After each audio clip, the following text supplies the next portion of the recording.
Bapak Ibu Saudara yang dikasihi Tuhan, kita akan melangkahkan kaki di hari yang baru ini dengan membaca serta merenungkan sabda kebenaran firman-Nya. Mari kita berdoa. Terima kasih untuk hari baru yang Tuhan anugerahkan kepada kami. Setelah kami melewati penjagaan Tuhan sepanjang malam, kami mohon berkat-Mu atas kami sekalian, tuntunan-Mu dalam melangkahkan kaki di hari yang baru ini. Dan kami percaya dalam firman ada kekuatan yang menuntun kami. Oleh karena itu tuntun kami dengan Roh-Mu yang kudus dalam pembacaan dan pemberitaan firman Tuhan hari ini. Dalam nama Yesus kami sudah berdoa kepada Bapa di sorga. Amin.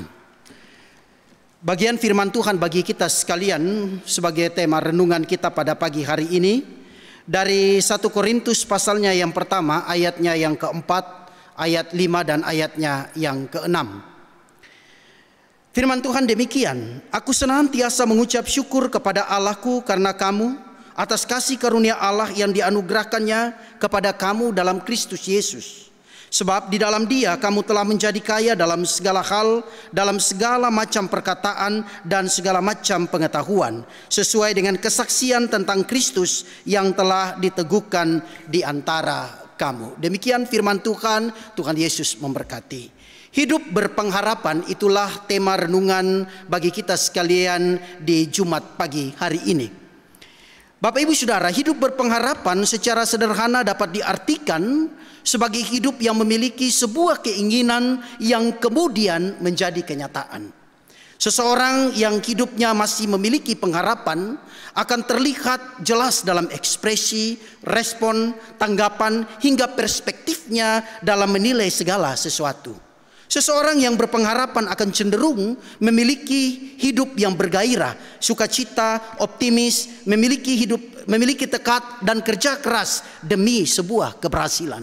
Sebaliknya Bapak Ibu Saudara, bagi mereka yang sudah tidak memiliki pengharapan lagi akan menjadi kurang bergairah, tidak memiliki sukacita, pesimis hingga mudah untuk putus asa dan sama sekali tidak memiliki ekspektasi untuk sebuah keberhasilan. Nah, Paulus sangat menyadari bahwa karena dosa manusia akhirnya dihantui berbagai macam kecemasan, kekhawatiran hingga pesimis dalam hidup.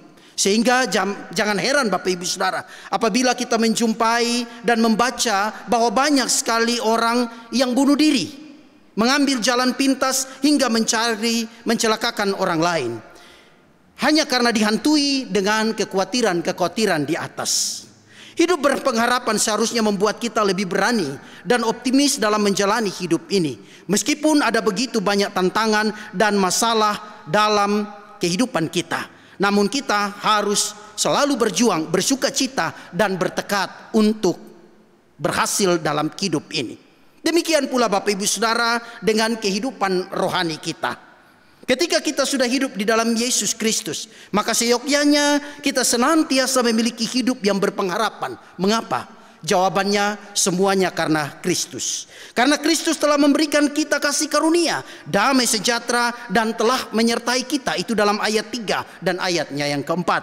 Yang kedua, karena Kristus telah menjadikan kita kaya dalam segala perkataan dan pengetahuan, ayat 5 dan ayat yang ke-6. Karena Kristus telah membuat kita tidak kekurangan apapun di dalam ayat yang ke-7. Dan karena Kristus telah meneguhkan kita hingga hari kedatangan Tuhan supaya kita tidak bercacat celah. Seperti dalam ayatnya yang ke-8. Bahkan di dalam ayat 9 Paulus mengatakan karena Allah telah memanggil kita masuk dalam persekutuan yang kekal. Sehingga Bapak Ibu Saudara, tidak ada alasan bagi orang Kristen atau pengikut Kristus untuk tidak hidup berpengharapan.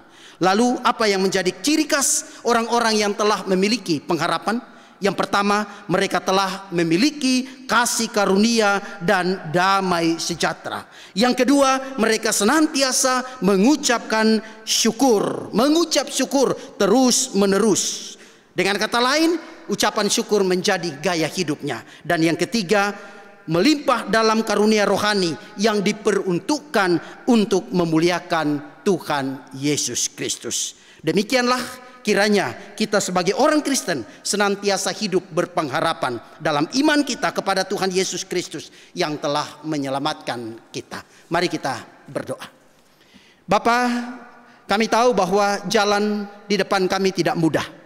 Tetapi Yesus telah menjadi satu-satunya pengharapan kami.